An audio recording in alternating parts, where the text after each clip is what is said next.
F1 podium where you get lifted up onto the... All right, one more time from Riverside Lanes of Mount Vernon here for the handicap division title match. Great stories all day long in frantic pick your poison match play action, and she's still standing. Megan Lilly back in the title match for the second straight day.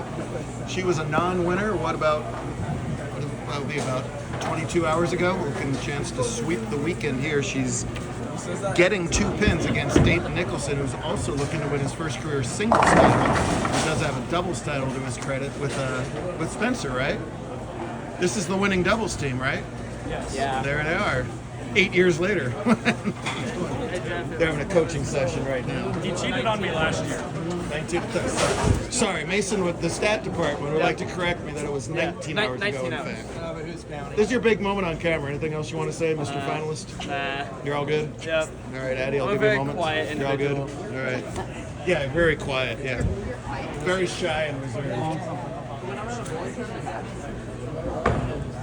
Hard and straight with the plastic ball, no problem at this 6-pin. She's got one open through 5 frames, so does Nicholson, so virtually an even match here. Just a couple frames to go. Megan either getting advice or sympathy or just a smile from Pop, I'm not sure which, maybe a little of all that. He tried to give None me of the above. energy and it's not working. He still has his Hawks jersey on today, which is saying something. It's slaughtering. Well, Dayton tries everything to get that ball to go. Brooklyn didn't quite get there. Struck a pose, but did not strike on the lanes. He's got a relatively makeable spare.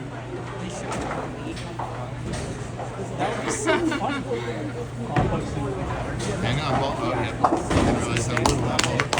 Ball on Route 66, another fairly long high volume pattern. Less of each than yesterday, a lower ratio than yesterday, so bowlers had to make a little bit better shots. Consequently, a little bit lower cut than yesterday. Dayton qualified high up at plus 107, while Megan was your 5-game leader at plus 149. Camera of Doom met its doom last week. Well, how come he didn't pose on that one? If he had posed on that one, that 9-pin might have fell. Yeah, it's still there. So using the temporary cell phone of success to view our cameras. He'll lead by 4 if he makes the spare. Again, he's got to win the match by 2, so just a couple pins separating Mr. Bowler's. Big turnout again today of 83 bowlers gave it a shot. No trouble with the 9-pin. Lily back up in her 6th.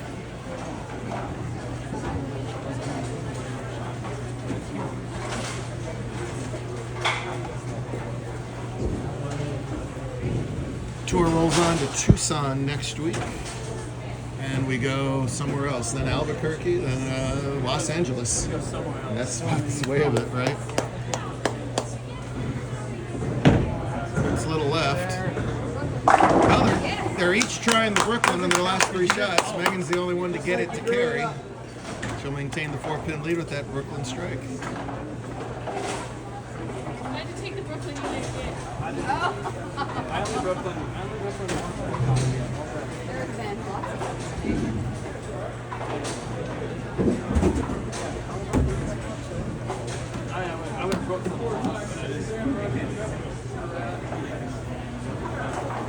No other way to say it. Megan flat out struggled early in this year.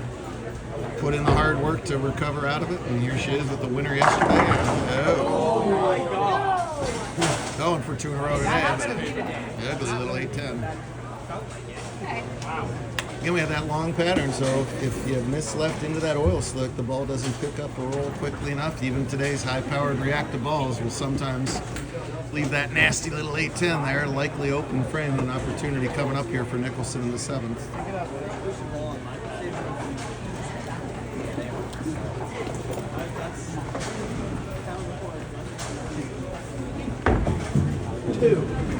Smart play to get the 1 there.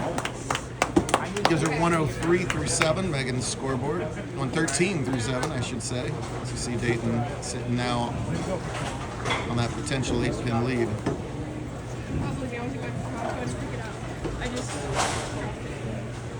It's okay. Nicholson's had plenty of top fours, lots of close calls. This great opportunity to title here. He's been just doing that, trying to stuff it in their line the last couple of games as I was watching the bowlers, and he's kind of living on the edge. That head oil starts to finally give out, and the ball's so direct in the fronts that it doesn't have the ability to hold, even though there's all that hold still there. So I'd like to see him make a much bigger move to the left. Look out, first things first, make your spare. Well, Megan throws the open and Dayton gives it right back on a makeable. Make that now an 8-pin deficit for Nicholson when you add in the handicap. Yikes. I'd like to see a big move left here. It's hard to make that move when you only got 3 frames left in the title match.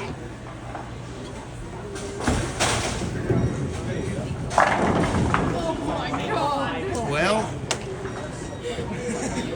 so that ball projected through the head's much better, but it just hit like an Oreo. Yep. Grapefruit, ping pong ball. Name your weak hitting ball of choice, object of choice. Either way, it was what we used to call a flak 5-pin way back in the day. And it's not. No problem at that fairway. That ball didn't even react down the lane at all, so he's got a kind of little over-under scenario there. He misses a little left and it does nothing. He misses a little right and he tries to go bottom.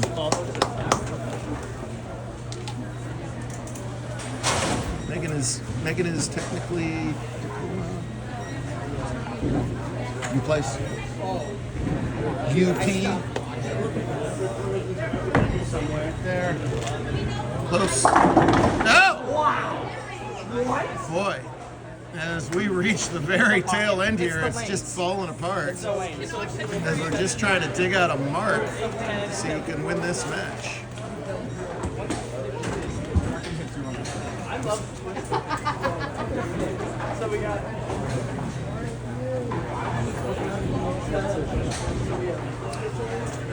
So here you got to decide if you're definitely going for it, sort of semi going for it, but be suring of the one, or just getting that 1-pin accounts. Pretty good attempt to make sure of the one though. That could definitely come into play, as it's now a 5-pin game on the scoreboard with 2 frames to go.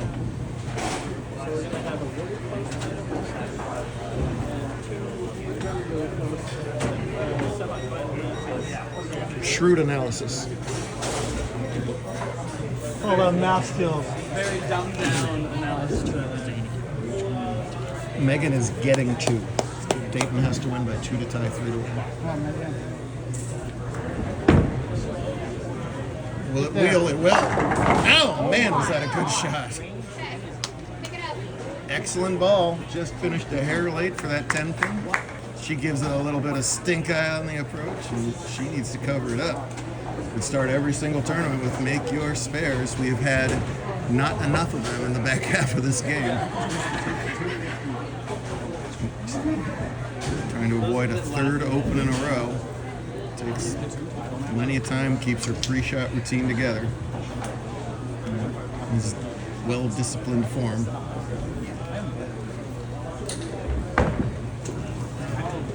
Nice lead up. Dayton is Mountain Lake. Spencer?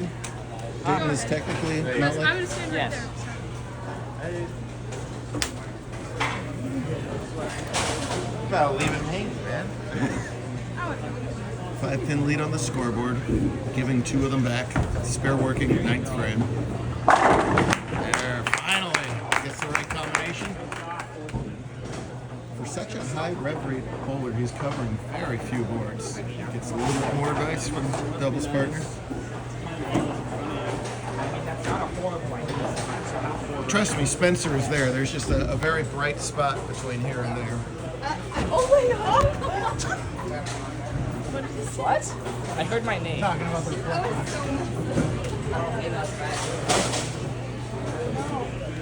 Giant shot for Nicholson. Yes, sir. Jeff's tired. Me too. Jeff's Buccaneers blew it again. Trouble again. All right, so 9 spare is 176. Megan can strike out for 172 and gets 2 of those back. So I believe 9 spare wins here. There's a lot of things I believe in this world. So let's see if Nicholson can do it. That should do it, right? 175 if he misses it. Megan's getting 2 back. That wins it. Well, Miss Lely is going to go and leave this bowling alley smiling as a first and second place on the weekend. That means for sure Megan's going to win the Jim Kent bonus prize, which was up for grabs for the best combined finish on the weekend. She's going to get the handicap entry into the Seattle Youth Masters as a result of that as well. So this is a fantastic weekend. But right now, this is Dayton Nicholson's moments as his long wait for a JBT singles title ends. Good job, Nate. No, it's not the weight. It's the high average for both days. The high finish, kind of like tour trials if that helps. First place gets 1 point, second place gets 2 points. I have no idea what to scratch. It's not Mason, sorry. It's not Mason. I'm not worried about that.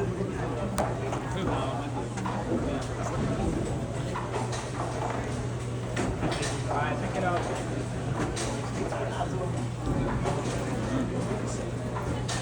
Oh, are you kidding me? Is the battery going to run out now? Battery ran out right now. Atta girl.